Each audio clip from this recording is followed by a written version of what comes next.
Oi, amore. Oi, Big! Oi, tudo bom? Tudo, e você? Tudo ótimo. Super feliz, Simone. Também estou Su- muito feliz. Super feliz e entusiasmada porque, de fato, essa é a nossa primeira live solo, Verdade, verdade. né? Agora a gente vai No- poder conversar igual a gente faz, não é? Pois é, mas tomando cuidado porque tem outras pessoas, né? Mas esse é o grande barato. Acho que os 10% mais animado dessa noite é que tem um monte de gente aí já participando dessa nossa conversa, né? Ai, que delícia, que delícia. Vamos começar pelos 10%, então? Porque Vamos começar, né? Na muitas última pessoas live, perguntam. Na Hum, última live, Big, quando a gente fez com o Milton Jung, a gente contou um pouco do nosso projeto, né? Como é que seria aí o nosso canal 10% mais. A gente ainda não tinha começado lá no YouTube. Então a gente contou um pouco como seria. Hoje acho que a grande, não é novidade, mas o grande barato dessa conversa também é a gente poder falar da história já, a história que já está sendo construída dos 10% mais. E aí, eu queria começar pedindo para você falar um pouco, até o que uma pessoa perguntou para a gente aí ao longo da semana. A Priscila, ela perguntou assim, qual foi o grande impulsionador, qual foi o grande motivador para a criação dos 10% mais? e eu vou começar mandando beijos, né? Porque hoje vai parecer programa de auditório. Priscila, né, Simone? Priscila. Beijo, Priscila. Obrigada pela pergunta. Olha só, a inspiração dos 10% veio do livro do jornalista Harris e 10% mais feliz, o nome do livro. A inspiração, a indicação para o nome do nosso canal veio por sugestão do meu marido. E aí ele disse: eu vejo você muito entusiasmada com frases, procurando boas histórias, por que não 10% mais? E 10% mais faz todo sentido, porque hoje eu penso na vida como uma maratona. E se é uma maratona, a gente pode mudar de estratégia. E se a gente pode mudar de estratégia, são 10%. É um pouquinho. Quando você imagina 10% e você tem 100%, 10 é uma fatia, é uma meta que você consegue. E Uhum. aí eu comecei a aplicar, primeiro, a hashtag 10% na minha vida, nos meus textos. Foi aí que eu contei a história dos 10% para Simone, nessas nossas conversas aí nos últimos 6, 7 meses. E Uhum. a Simone disse, ok, eu topo ficar ao seu lado por 10%. Foi É, isso? sem dúvida. E tem uma coisa que foi muito interessante, que acho que também foi motivador para a gente dar esse pontapé mesmo e tornar o que era um projeto, né, nesse canal, que era a ideia de poder levar para as pessoas também, né, Big, a informação séria, precisa sobre saúde mental, que a gente percebeu, assim, principalmente depois né, do início da pandemia, tinha uma necessidade muito grande, né, das pessoas saberem o que estava acontecendo com elas, não só do ponto de vista do vírus, da doença, mas as pessoas estavam em casa, estavam confinadas, a vida tinha mudado completamente. E muitas das características ali dos comportamentos que as pessoas apresentavam, para a gente que é da área da saúde mental, a gente consegue identificar, consegue dizer o que está acontecendo. Mas para muitas pessoas isso não é acessível. Então a gente percebeu que tinha uma dificuldade, né, de informação que fosse precisa, mas que fosse leve também, que fosse descontraída, como nós somos, né, Bibi? E a E gente você conversava tocou muito mesmo, né? E você tocou num ponto, Simone, absolutamente importante, que é o da informação. E a gente, muitas vezes, nas nossas conversas, falávamos de algum assunto e eu mesma imaginava, mas isso não tem muito interesse porque todo mundo sabe. Está aí a ansiedade, a resiliência, a depressão.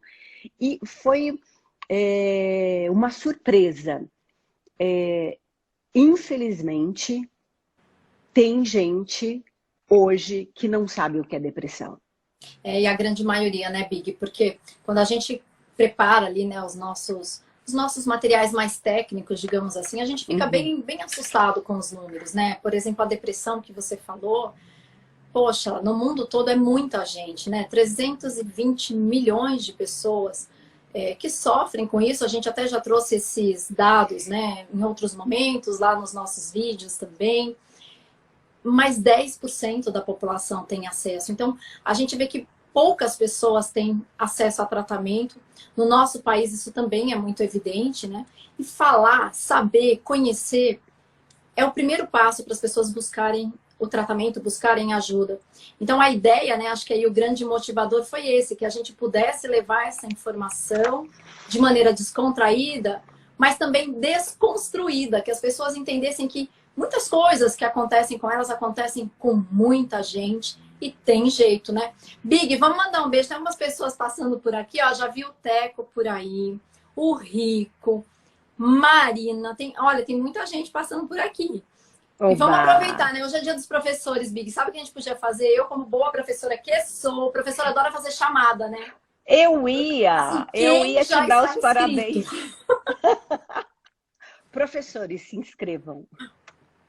Parabéns para você, Simone, professora. Parabéns para os professores e para todos aqueles que passaram pela minha vida. Tão importante, né, Big? Eu consegui lembrar assim, rapidamente alguns que foram tão importantes na minha vida. Muito, muito, muito. Eles sempre deixam uma parte boa na gente. Você falou no Teco, né? A gente falou no Teco, a gente falou em depressão, nada a ver, o Teco não é depressivo, tá? Mas isso me fez linkar, porque todo jornalista adora isso, né? Um ponto leva ao outro, e aí a gente conclui a conversa. Quando a gente falou sobre depressão no nosso vídeo, no YouTube, me chamou a atenção porque alguns homens escreveram, e a preocupação deles era uma só. Será que esse remédio, a medicação, que vai me auxiliar no tratamento da depressão, vai me tirar o prazer do sexo? Vai tirar o meu libido? Eu vou ficar sem vontade, né, para namorar? Esse desejo sexual. E me chamou a atenção porque, né, são homens. Olha só, deixa eu fazer uma vírgula e uma meia-culpa, tá? Depressão não tem nada a ver com a pergunta que eu ia fazer agora. Mas a gente é assim, a gente transita, a gente vai, a gente volta. Olha, assim você sabe, eu vou contar uma coisa para vocês. Conversando com a Simone, eu tô numa frase assim, falo, Simone, guarda aí que eu vou voltar nela. Mas é que eu tô com uma coisa na cabeça, eu não posso esquecer. Eu falo, e aí, Simone, onde a gente parou? Ah, você tava nessa. Ah, obrigada. Então, vamos voltar. Então, segura aí. Segura a depressão. Segura aí essa...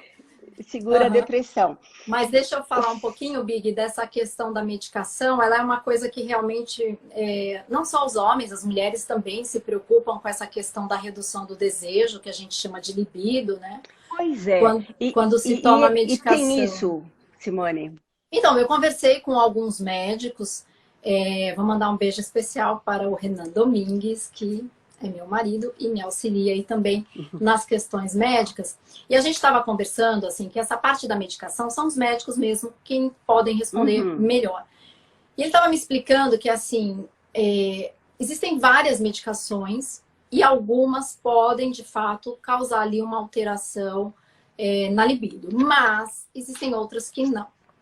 E aí, como psicóloga, Bia, eu fiquei pensando, tem uma coisa que a gente não pode perder de vista. Quando a gente tem uma alteração do humor, por exemplo, a depressão, A questão do desejo sexual é uma questão que é bem alterada. A gente tem ali uma alteração do desejo sexual por conta da própria depressão. Então, muitas vezes não é por conta da medicação, é por conta do quadro depressivo. Então, a sugestão é, quem tiver com essa dúvida, procurar então um médico e conversar mesmo quais são os tipos de medicação que são possíveis e explicar essa questão, essa dúvida, para que juntos possam decidir, então, qual é o medicamento que seja melhor para o caso, então.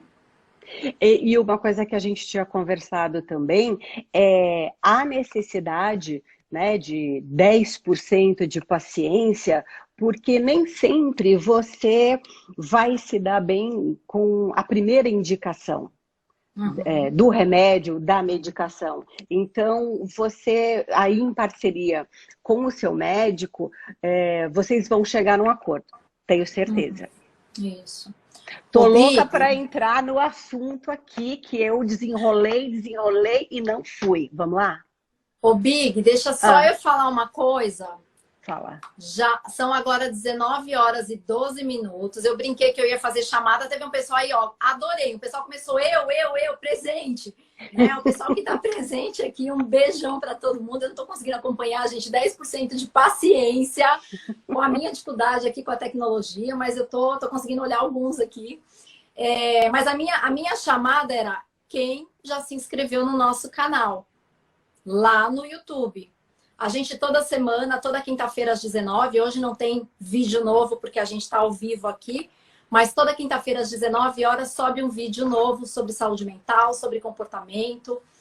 Na semana que vem a gente vai falar no finalzinho qual é o próximo vídeo para deixar suspense, 10% mais suspense. Mas ainda dá tempo de chamar o pessoal para vir agora para a nossa live, para a nossa conversa e depois fazer a inscrição também. Você está fazendo faculdade de marketing, Simone? Eu estou aprendendo contigo, Bi. A hora que eu fui ligar aqui, eu estava pensando, gente, o que tem que falar para começar, né? Para apresentar. Assim. Começa e não faça como eu, tá? Uma chamada errada. Teco, desculpa. Vamos lá, então. Teco, é porque a gente vai ter que te falar uma coisa. É porque a gente pensou em você hoje o dia inteiro, porque a gente recebeu uma pergunta que é a pergunta, assim, né, valiosíssima. Como é que a gente vai sair emocionalmente e economicamente dessa? E aí, o nome que a gente pensou foi você. Se emocionalmente, eu posso até arriscar ali algumas ideias do que pode acontecer com a gente, mas economicamente, eu achei melhor deixar para você. A pergunta, Simone, foi do Vieira. Agora, como você tem o seu lado francês na veia, Vieira. Cuisine. Yes. Yes, não, né? Vamos lá, então. Oui. Olha só. A resposta do Teco Medina, Teco, nosso amigo, o Teco Medina, especialista em finanças. Diz ele, a pessoa se recupera financeiramente com organização, com disciplina e tomando as melhores decisões. Com calma, não precisa reclamar, chorar, se achar a pior pessoa do mundo. Parece que eu estou ouvindo o Teco falar, né, Simone? Não precisa se achar a pior pessoa do mundo. Tem que tentar reagir da melhor maneira possível, porque tem decisões práticas que precisam ser tomadas, mas nem sempre o emocional ajuda. E a pessoa tem que ver com que organização ela vai fazer tudo isso, porque ela tem que descobrir sua real situação, procurando os melhores lugares para tomar crédito, procurando as melhores informações e mudando o que tinha sido feito. Ele diz que não adianta ficar sem dormir, porque isso vai prejudicar o seu trabalho. É importante que a parte emocional, ele repete isso 2 vezes, não atrapalhe as tomadas de decisões, que no fundo, para este assunto, vão ser bem práticas e racionais. E emocionalmente, Simone? A recuperação emocional, ela vai vir por conta da nossa rede de apoio e também eu vou ter que concordar com o Teco que o que ele falou para as finanças também serve muito para a saúde mental, né? As estratégias que a gente vai adotar, as atitudes que a gente vai adotar, é de fato o que pode nos salvar, digamos assim, é o que pode nos recuperar. Então, contar com as pessoas, contar com o apoio e também ser disciplinado. Quando a gente fala em disciplina, a questão de adotar bons hábitos, né, de saúde mental, então a questão do sono, a questão da alimentação, da atividade física, da socialização, mesmo que à distância ainda, porque a gente ainda precisa se manter, de certo modo, isolado, a pandemia ainda está aí, mas de algum modo, mesmo que seja virtual, mesmo que seja com o nosso núcleo familiar, com as pessoas ali que a gente está convivendo, quando se mora com alguém, então estabelecer bons vínculos, boas relações, isso facilita, isso ajuda nessa recuperação. Mas muitas pessoas não vão conseguir, de fato, Bibi, conseguir essa recuperação sozinha. Então, muitas vezes, elas vão precisar, de fato, de uma ajuda. Então, quando a gente fala em epidemias, em pandemias, a gente sabe que é em torno de 1/3, a 50% das pessoas vão ser afetadas emocionalmente por conta dessa condição. Mas quando a gente fala afetadas, não significa assim que todo mundo vai passar por um transtorno mental. Mas, de certo modo, vai impactar, vai exigir novas atitudes, novo repertório. Então, mexe com a gente? Mexe. Nem todo mundo vai sair doente, com um transtorno. Vai exigir ali, porque a gente é pego de surpresa, como a gente foi, e vai ter que reagir, que responder. Algumas pessoas conseguem, até por uma questão de estratégia, de resiliência, de características até de personalidade, conseguem até lidar um pouquinho melhor, mas se está mais difícil, se eu não estou conseguindo lidar bem, essa recuperação vai precisar de ajuda profissional. Então, procurar um psicólogo e um psiquiatra para auxiliar nessa recuperação mental também. Eu vou pedir desculpas de novo aqui para as pessoas, porque como os nomes estão passando, é a gente que não tem muita habilidade, eu só peguei o assunto. Mas já perguntaram aqui sobre a ansiedade, Simone. E a pergunta é assim, né? Hoje é muito difícil você não encontrar alguém que não seja ansioso. Ansioso e ansiedade. Existe uma diferença? Então, ansioso, ansiedade, isso faz parte das nossas reações, são sentimentos que todos nós temos diante de situações que nos preocupam, que nos colocam ali em desafio, mas é diferente de um transtorno de ansiedade, né? Então, geralmente no transtorno de ansiedade, a gente superdimensiona aquilo que a gente imagina que seja o que nos coloque em risco. Então, há uma diferença, sim. A ansiedade, ela é natural, faz parte da vida cotidiana, mas o transtorno de ansiedade, não. Aí, quando o transtorno aparece, quando ele impacta a vida, o trabalho, o estudo, altera a qualidade de vida, prejudica os relacionamentos, causa impacto, então, na vida do indivíduo. Aí a gente fala da pessoa, né? E a gente fala que aí sim a gente tem um transtorno de ansiedade. É diferente, então, daquela ansiedade quando a gente vai encontrar quem a gente gosta, ou quando a gente vai para uma reunião de trabalho. Essa é natural.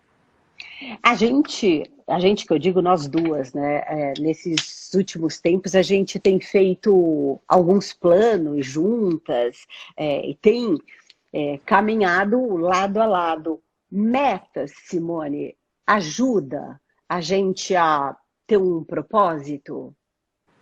Quando a gente tem metas, ou o propósito ele entra como metas também, né? Quando a gente tem metas, tem propósitos ali para a gente atingir, isso de certo modo dá um sentido. Isso faz com que a gente fique mais ancorado, como a gente chama, mais vinculado com a vida, né? Então, ter propósitos é muito importante. Uma coisa que eu gosto de chamar a atenção, Big, é que às vezes as pessoas acham que só os jovens, né? Só os jovens têm sonhos, têm planos, têm coisas que eles querem realizar. Mas metas para serem atingidas, propósitos, a gente precisa ter sempre, né? A gente precisa ter sempre. Agora, quando você fala em metas, eu lembrei de uma coisa que a gente sempre fala, né? Que as metas precisam ser realistas. Se a gente traçar meta muito alta, a gente vai se frustrar porque é difícil atingir. Então, metas realistas, e aí também vem um pouco do nome do nosso canal, né? Metas realistas é ali, ó, 10%, um pouquinho, mudanças que vão acontecendo devagar, mas que vão trazendo resultados bem duradouros para a gente, né? Aí o Rico falou, eu gosto de colocar as metas no papel. Você sabe, Rico, que eu tenho uma paciente que ela faz uma coisa que eu acho super legal. Ela disse que no final do ano, eu achei incrível, ela coloca numa caixinha ou num vidro as metas para o ano. E ela coloca a data, coloca as metas, e aí esse vidro tem ali, eu não me lembro exatamente, mas acho que tem o ano, e aí ela estabelece que ela abre a cada, por exemplo, no ano que vem, no Réveillon do ano seguinte, ela abre para ver quais eram as metas e quais ela atingiu. E ela abre também a cada 5 anos para olhar e ver a longo prazo como essas metas ficaram, se elas modificaram, se elas foram totalmente atingidas. E eu achei isso tão legal, Big, achei uma ideia tão boa. Boa. Olha, aqui a gente vai fazer como nas nossas conversas, tá? A gente está no assunto, pula Todo para o mundo já outro, percebeu que a gente vai e volta. pode voltar. Aliás, a gente não vai e volta, a gente vai, né? Vai e fica. Alguém perguntou assim, como é que eu posso ajudar uma pessoa que está sofrendo de ansiedade e não percebe ou não aceita? Como que a gente chega nessa pessoa, Simone? Eu estava lendo uma Porque, pergunta aqui. porque Como a gente ajudar alguém que está com ansiedade, é isso? como você chega nessa pessoa para oferecer ajuda? Porque existe também uma resistência. Né? Eu conversando com o marido de uma amiga, é óbvio que a gente sabe muito da pessoa pelo que ela diz da outra, né? Pelo que ela conta da outra. Olha, fulano não tá muito bom. Anda triste, agressivo, e eu, mas ele não quer ir ao médico, porque, imagina, né? Vão achar que ele é o quê? Louco? Eu digo, A gente ainda tem não, muito preconceito, né, Big? muito, Muito. muito Eu acho que, preconceito. assim, voltando para as metas, talvez, né, para os nossos objetivos do canal, isso entra em cheio, né? Acho que é um dos nossos principais objetivos, romper também com esses preconceitos e até com inverdades que são divulgadas sobre os transtornos mentais, porque houve uma época, né, em que a loucura ela era muito excluída, né? A loucura, o que hoje a gente chamaria de um quadro psicótico, mas a loucura ela era muito excluída. Para você ter uma ideia, se colocavam as pessoas com transtornos mentais em barcos à deriva no Mediterrâneo, né? E as pessoas ficavam lá, morriam, né? Depois, quando a gente pensa, por exemplo, na época dos hospícios, né? Então, assim, teve aí uma mudança, a doença mental ela passa a ser vista mais pela medicina, mas ainda naquele contexto de confinamento, de exclusão. Então, isso vai deixando marcas, né? Na nossa construção ali do que é o transtorno mental. Então, a gente ainda traz muito preconceito mesmo, muitas ideias falsas sobre os transtornos mentais e que traz, então, esse ranço junto do tipo, não vou não, porque vai que eu tô doido, né? Fato é que os transtornos mentais, eles atingem muitas Ferreira, pessoas. antes que você passe, eu não fale mais nada. O seu marido passou aí também, ó, manda um beijo para ele. Mando. E aí, Bi, fica de fato esse preconceito de se eu me tratar, se eu for a um psiquiatra, o que vão pensar de mim, o que eu vou pensar de mim. Já falo disso, inclusive, com a questão da medicação, que muitas pessoas falam, a última coisa é a medicação, eu não tô ruim assim, não. Quando, na verdade, não é questão de estar ruim assim ou não. É questão de que o tratamento pode, de fato, te oferecer um benefício incalculável. E é o profissional que vai avaliar se precisa ou não dessa medicação. Então, e a aí gente não tem... A gente não tem resistência, né? Quando a gente fala de um tratamento de câncer, por exemplo, a gente não diz para ninguém abandonar um tratamento oncológico e pensar positivo, porque a gente, de fato, vê as evidências da medicina e o quanto o tratamento, inclusive precoce, faz diferença nesses casos. E para a doença mental não é diferente. Se a gente está sofrendo, se o profissional faz um diagnóstico, quanto mais cedo a gente começa o tratamento, o prognóstico, ou seja, como vai desenrolar o curso desse transtorno, vai ser muito diferente. Então, o que a gente pode fazer, né? Que era a sua pergunta. A gente pode levar informação, a gente pode oferecer ajuda, sim. a gente pode mostrar ali algumas atividades, algumas coisas efetivas que podem ser feitas, inclusive, peraí, vou te acompanhar, né? Você quer ajuda? Vamos lá, não invalidar o que as pessoas estão sentindo. Essa talvez seja uma das melhores ajudas que a gente pode oferecer, pensando do ponto de vista leigo, né? O que a gente faz quando é um amigo, um parente, alguém que a gente conhece, que está ali sofrendo com ansiedade, com depressão ou com qualquer outro transtorno mental. Você falou várias vezes no profissional e a minha pergunta é, os seus colegas profissionais de outras áreas, eles também têm um papel muito importante, né, Simone? Porque muitas vezes essa pessoa dá entrada num pronto-socorro com alguns sintomas que não são físicos. E na descrição, o médico, né, o profissional já vê isso e teria, assim, digamos, o caminho seria encurtado se ele já fosse encaminhado para um psicólogo, para um psiquiatra. Eu vi aqui uma frase que disse: procure um tratamento especializado e não se acostume com a depressão. É isso. Às vezes a gente ouve as pessoas falarem: eu sou assim mesmo, eu sou irritado, eu sou nervoso, eu sou mal-humorado, eu não tenho vontade de fazer nada, como se fosse um traço ali, uma característica, porque a pessoa acostuma tanto a conviver com isso, né? Acostuma. Eu sou muito agitado, né? As pessoas falam: eu sou muito agitado. Então a gente não precisa se acostumar com isso, tem tratamento, né? E quando você falava isso, Big, eu fiquei lembrando até de uma pessoa que nos segue e mandou uma mensagem que, assim, eu fiquei bem impactada com essa mensagem depois do nosso vídeo lá no YouTube sobre depressão, que ela disse assim: olha, eu não sabia o que era isso. Eu tô com uma filha de 12 anos e eu bati na minha filha algumas vezes porque ela não quer sair do quarto, não quer sair da cama, não quer tomar banho, não tem vontade de fazer nada. E eu perco a cabeça e acabo sendo até agressiva com ela. E aí, enfim, assistindo o nosso vídeo, ela entendeu que alguns sintomas ali, alguns comportamentos poderiam, né, indicar aí um quadro e a necessidade de buscar ajuda. Né? E ela foi procurar ajuda, ela ainda está em um processo, a gente sabe, como você falou, nem sempre, né, infelizmente, nem sempre a ajuda, né, para o transtorno mental ela é tão acessível. Para a gente ter ideia, olha, é muito pouco, Big. Assim, quando a gente fala em políticas públicas, a saúde mental é a que menos investimento recebe.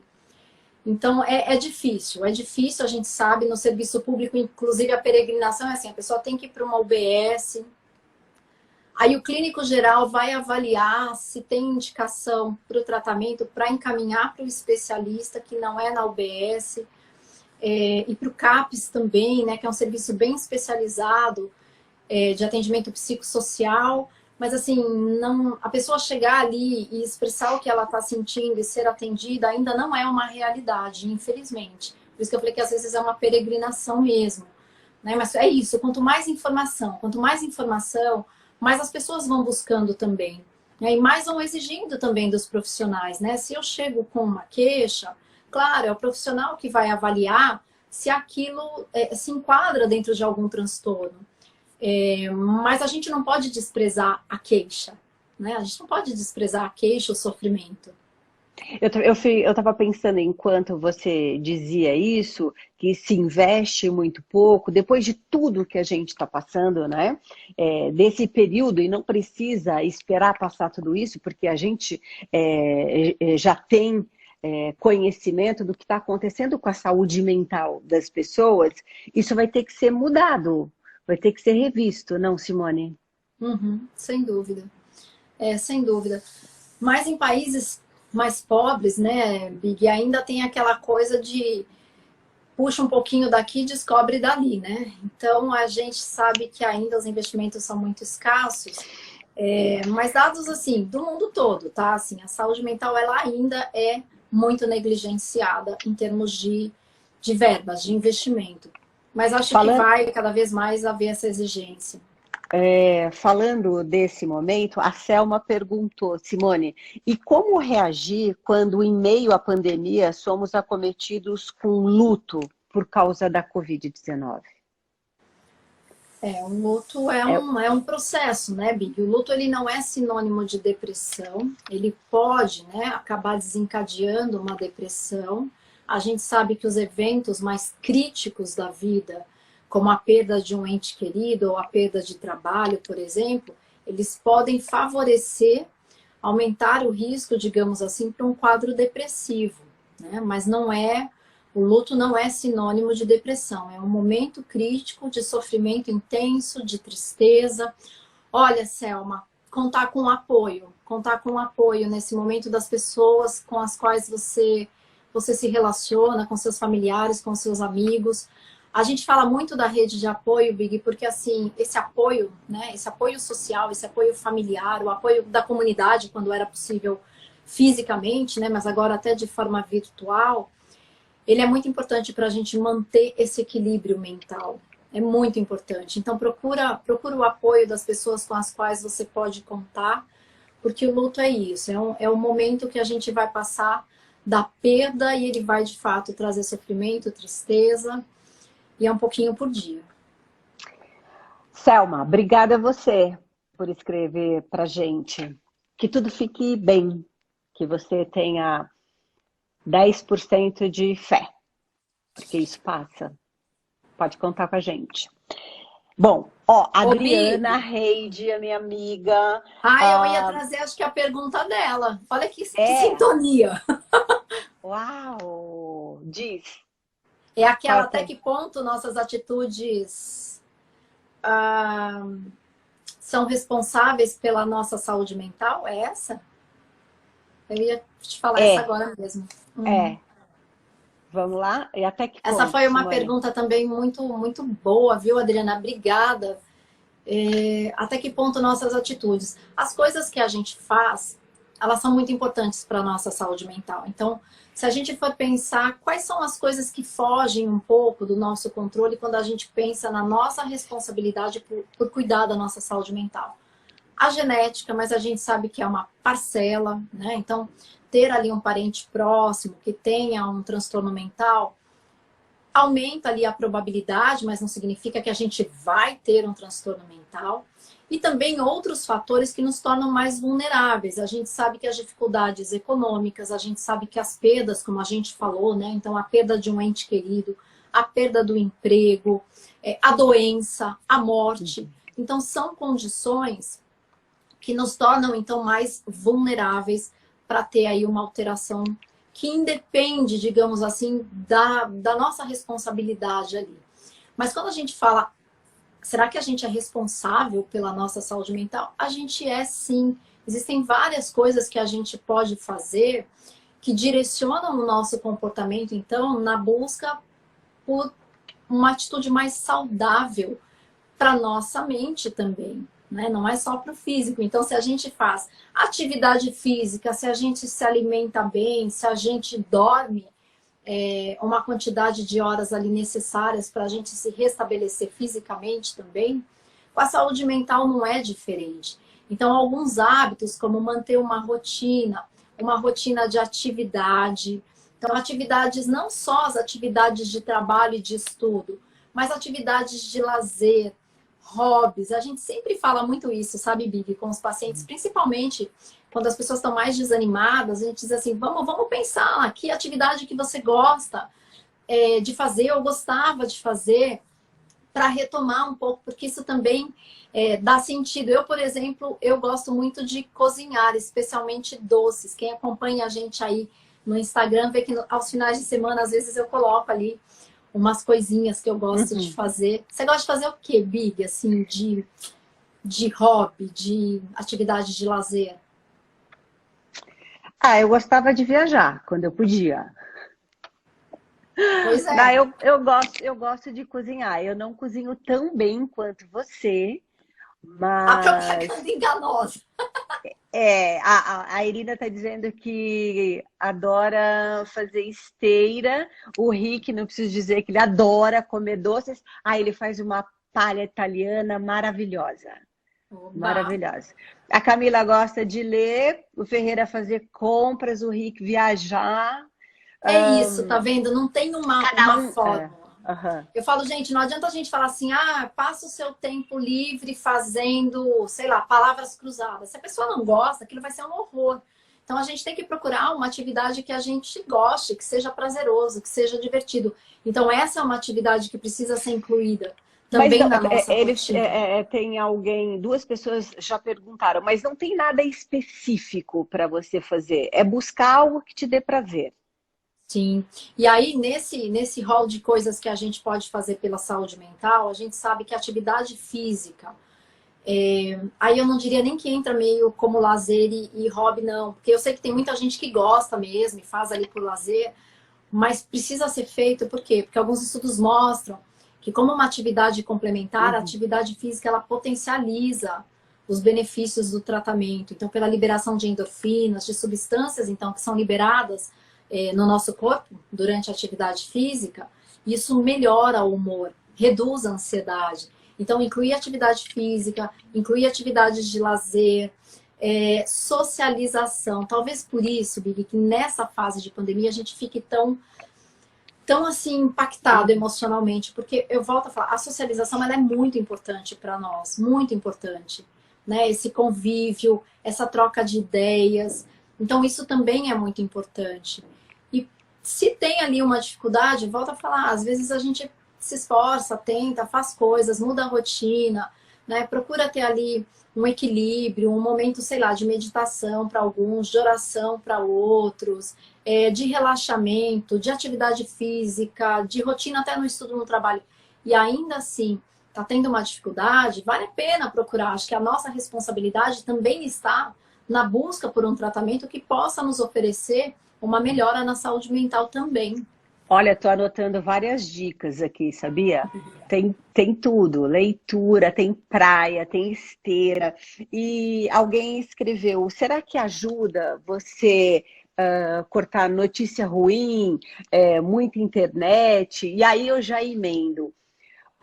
Essa é para você que é jornalista. Eu penso que sim, comportamento. Você muda o seu comportamento, tem uma história aqui. Claro que você sempre tem alguém na família que tem uma veia pelo noticiário, né, sangrento. E aí quando eu passava em frente à TV e tinha aquelas reportagens, eu pensava, cara, isso aí sufoca mais ainda. Perto do horário de dormir, você vai ficar pensando nisso. Por mais que você não queira, isso vai te atingir de alguma maneira. Eu não quero dizer com isso que você vai ficar de costas para a sua realidade, mas você também pode ter um filtro do que você precisa e do que é necessário para você viver. Qual é a informação que você escolhe? Né? Porque a gente tem o poder de escolha, assim como a gente tem o poder de escolha no comportamento de levar a vida com um pouco mais de otimismo. Pensar, e não é só uma positividade, ai, vai dar certo. Não, é acreditar. Acreditar em você que dá para fazer aquilo lá. E falando tudo isso, uma vez eu me lembro que a Simone disse, olha, assim como a gente pode ter um pensamento catastrófico, né, Simone? Você pode pensar coisas boas. E aconteceu comigo. Aqueles pensamentos, e eu esperando meu marido, gente, onde tá? E eu telefonava a caixa postal, e aí os pensamentos, nossa, tá ficando tarde, mas só nesse trajeto que ele falou, ele disse que é a casa da minha mãe. Nossa, tá demorando. Aí você começa, nossa, passou por tal rua, né? Aí você lembra do noticiário, nossa, disseram que aquela rua é super perigosa. E aí você vai pensando, não, não. Lembrei da nossa conversa. Eu digo, tá, mas se eu posso imaginar um monte de coisa ruim? Ah, entendi. Ele foi no shopping comprar uma bolsa para mim. A Nisso pergunta que que... não quer calar, ele foi mesmo? Não, foi depois. Ah, tá bom. Tudo bem. E aí, ele me ligou. E eu disse, nossa, eu estava pensando em você. Ele falou, aposto que estava pensando. Eu falei, não, eu liguei para você e o telefone só tocava. Ele disse, sim, eu estava fora do carro, porque se lembra, eu disse que depois eu passaria no posto para abastecer e calibrar os pneus. Então, a gente, sabe aqueles 10% de exercício que você tem que fazer? 10% mais pensar coisas boas Uhum.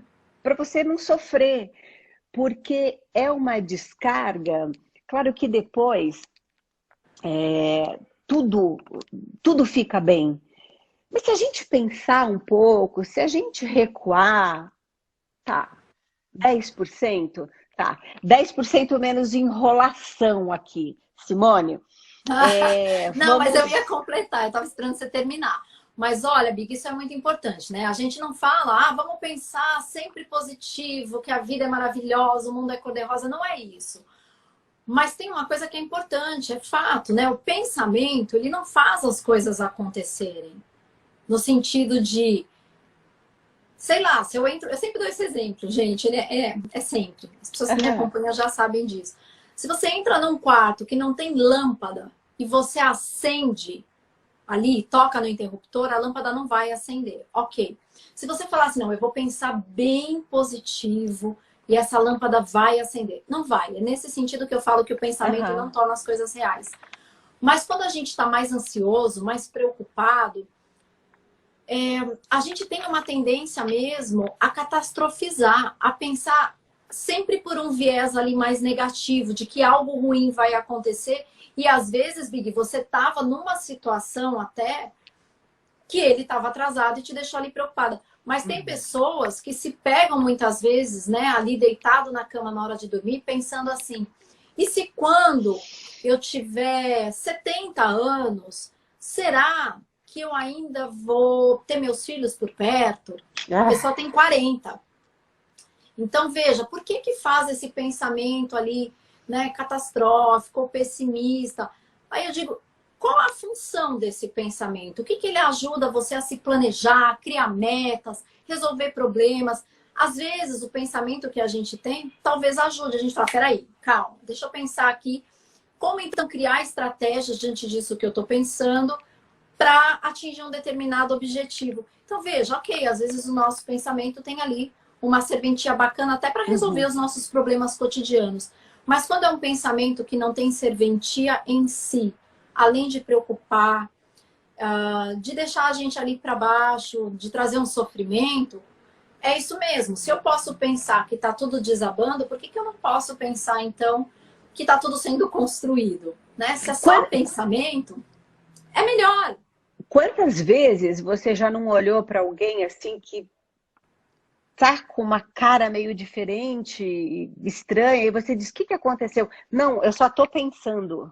Nossa, aquele, né, você é um sofrimento estampado. Olha, eu marquei aqui, tem o Michael nos Estados Unidos, meu cunhado, vendo a gente. O Fabrício, também nos Estados Unidos, a minha irmã deve estar ao lado, a Suzy, beijo. E eu tenho uma pergunta. Beijo, a Vera, a Big, Camila. você pode segurar a sua pergunta só um tiquinho? Posso. Eu vi um comentário aqui da Adriana que é bem legal, né? Que é isso. Eu posso pensar coisas boas e falar coisas boas e também procurar ali, né? Coisas que sejam mais agradáveis, mais positivas. Eu vou entrar na história de novo, assim. Meus pacientes, eles são muito criativos. Eles trazem muitas coisas, assim, que agregam.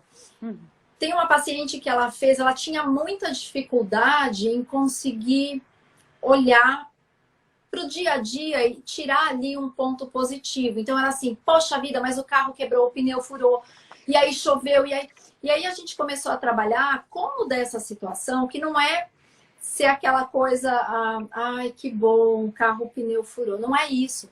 Mas dessa situação toda, das situações que aconteceram no meu dia, como que eu posso tirar ali alguma coisa positiva no sentido até de experiência, de coisas que agreguem ali no meu dia a dia? E ela começou a fazer, isso é muito legal, ela pegou os post-itzinhos coloridos e aí todo dia ela escrevia ali uma coisa, pelo menos, pela qual ela era ou ela é grata. E ela foi colocando nesse vidro também. Para quem tem mais dificuldade, isso é o treino, porque lembra que eu falei da lâmpada ali? Não tem lâmpada e a gente aperta o interruptor? Você já se pegou fazendo isso na sua casa, Big? Você sabe Já. que não tem lâmpada ou que está queimada, você chega e assim, por que a gente faz isso? Hábito, costume.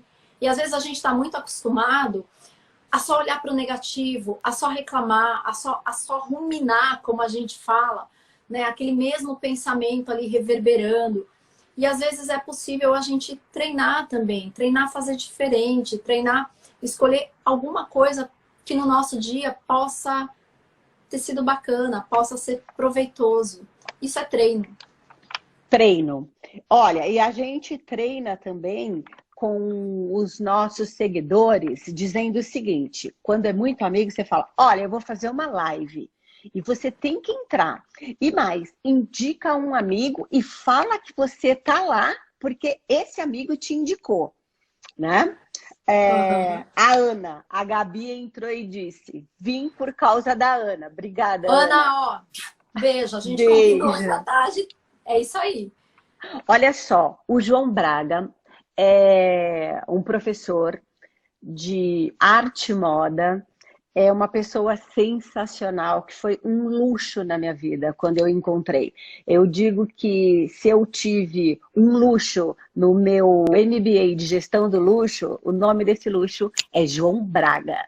Beijo, João. E ele escreveu: na condição de professor de adolescente, percebo que os jovens cada vez mais têm problemas diversos na área de saúde mental. Já fiz cursos para lidar com essa realidade. Alguma dica especial, Simone? Jovem. A gente sabe que algumas mudanças, né, na sociedade como um todo, elas têm produzido de fato aí uma mudança mesmo na questão até dos transtornos mentais mesmo. Hoje a gente tem uma incidência maior dos transtornos mentais nessa população mais jovem. A gente sabe que o suicídio tem crescido muito nessa população mais jovem. Olha, eu acho que a maior dica é a gente oferecer ombro, mas a gente oferecer ouvidos. Essa moçada precisa ser ouvida. Eles também se sentem muito invalidados, assim, né? Então entra naquele chavão, aquela coisa bem clichê mesmo, ai, adolescente, aborrecente. E às vezes a gente não para ouvir que de fato eles estão sofrendo e muito, né? Principalmente com todas essas privações. E veja, né? Uma turminha que vinha acostumada, e aí tem essa questão social e cultural, né? Muito acostumada a ter rapidamente, até por conta da tecnologia, né? A ter rapidamente ali tudo que se deseja, muito rápido o acesso, e de repente se vê privada, sem saber nem quando, né? Então, assim, essa coisa do tempo. Então, eles sofrem mesmo, a gente precisa ouvir. Ouvir é o primeiro passo para ajudá-los. Falar em ouvir, Simone, um dos 10% que eu estou praticando todos os dias, porque não é os meus 10%, eu tenho aquilo ali como meta. Não, é diário, é quase que instantâneo. Eu respiro, eu falo, não, eu preciso ouvir mais aqui. Eu preciso ter mais paciência ali. É tudo, são 10% aqui, 10% ali, e no final do dia eu fico bem feliz de ter conseguido alguma coisinha para mim. E eu fico bem feliz também quando as pessoas, agora, no canal e também no Insta, as pessoas contando como elas têm feito e elas têm pensado nos 10% mais para conseguir alguma coisa em benefício próprio. E nada é material, Simone. Nada se paga com dinheiro. Incrível, né? Incrível. Isso serve pra gente também, né? As nossas conversas lá no início, antes mesmo da gente criar o canal, era muito isso, né? Como é que a gente pode melhorar um pouquinho ali a convivência? Como é que a gente pode melhorar um pouquinho a frustração de não poder sair? Como é que a gente melhora um pouquinho esse caos de ter que trabalhar ou estudar com todo mundo dentro de casa? Então ali acho que começou e a gente Eu concordo com você. A gente traz, né? Começa a virar até mesmo aquele costume de, peraí, tô aqui mais irritada, como é que é mesmo? 10% mais, né? Ai, É, nossa, eu tô com uma preguiça hoje de fazer atividade, vamos lá, bora, 10% mais ânimo. E é legal porque as pessoas têm trazido isso pra gente, ou comentários no vídeo, aqui no Insta, ou WhatsApp que as pessoas mandam pra gente também, falando de inserir mesmo 10% no dia a dia. E é legal que é isso mesmo, né? Quase, bom, eu também não me lembro, eu falei quase nunca, mas na verdade eu não me lembro de alguém ter mencionado alguma coisa material. Acho que vai além, né? vai além. E nessa pequena história dos 10%, a parte boa, de verdade, são as pessoas. Quando a gente coloca ali que a gente, nós, né? Gente que gosta de gente, é muito bom ouvir. É muito bom Uhum. ouvir e saber que, de certa forma, essas pessoas estão buscando os seus 10% melhor. Olha, Roberto, o Teco já escreveu aqui que elogiando a gente e eu elogio ele também, porque hoje, graças a ele, eu dei uma bola dentro, né? Porque você sabe, Simone, o jornalista é o cara que sabe de tudo. Mentira, ele tem Uhum. sempre um amigo para socorrer. No caso, hoje foi o Teco. E a Cris Olha, é entrou, tanta gente muita legal gente, aqui. Gente, muito muitos obrigada amigos, mesmo, viu? Tô muito muitos feliz de ver amigos. vocês por aqui. Muito mesmo. Tem aqui E eu, vários comentários, né?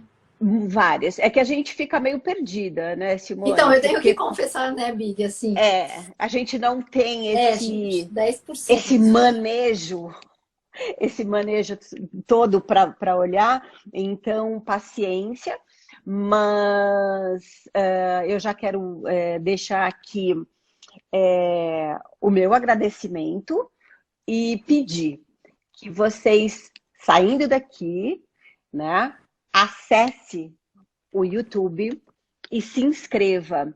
Porque às vezes, Simone, a gente tem percebido que as pessoas assistem, né? Uhum. Visualizam, até curtem, mas não estão inscritas. E para a gente ajuda tanto. É, é verdade. E assim, é diferente, né? Porque eu fiquei pensando, por mim, gente, eu não tenho muita habilidade com tecnologia mesmo, assim. No Insta, acho que tem uma coisa mais fácil ali, você clica e tá seguindo, né? No YouTube tem que fazer mesmo o cadastro, colocar o e-mail ali, mas é tão rapidinho também. E é isso, precisa se inscrever. Ô, Big, Olha, vamos falar da semana que vem? vamos, antes, deixa eu falar uma coisa. É que tem tanto seguidor e apaixonado pelo Teco e pelo Milton, que eu prometo que se vocês ficarem com a gente também, eu falo para eles voltarem com um sapato sem meia. Fechado? Ai, nossa, Big, eu achei que você ia É falar uma pra gente venda fazer um casada. sapato sem meia e um sapato de salto. Podíamos ser os quatro. Uau, eu já não sei nem mais como faz isso, se dá pra falar uma conversa ampliada. Mas eu topo, tá? Já aceitei. Combinado. Viu, Té? Ok. E a Milton nossa, também.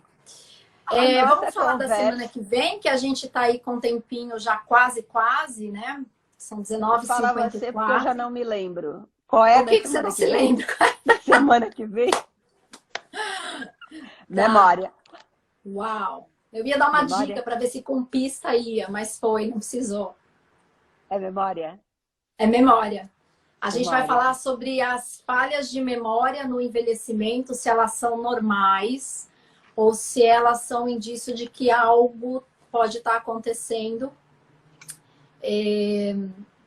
que pode ali até mostrar alguma coisa alterada mesmo nesse envelhecimento, sinais de alerta, e como lidar com essas falhas no envelhecimento também.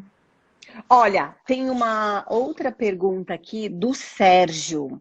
E várias pessoas têm Ju essa Leonel, dúvida. um beijo. Te amo, amiga. Beijo para Gilda. Não Ju, falei, não Gilda falei que tá. também. A Verdade. Gilda, Beijo, Gilda.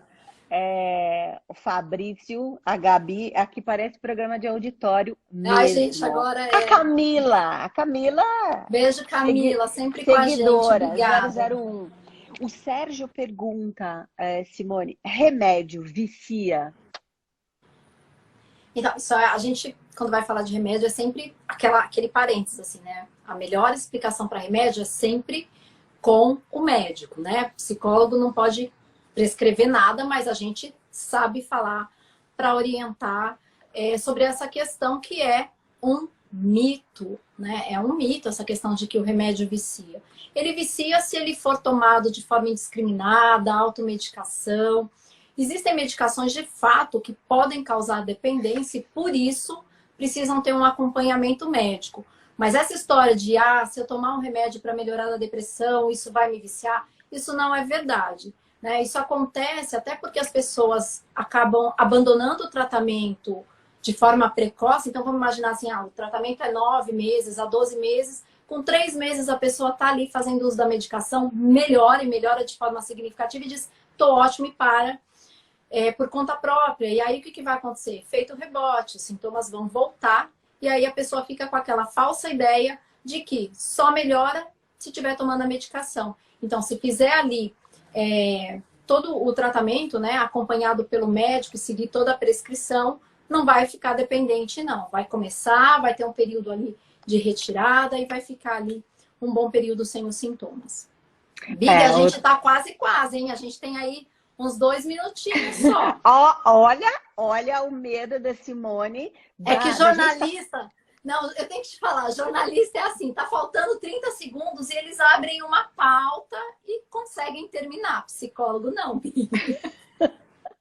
Você vai dar toda a explicação até a pessoa entender. A Simone é assim.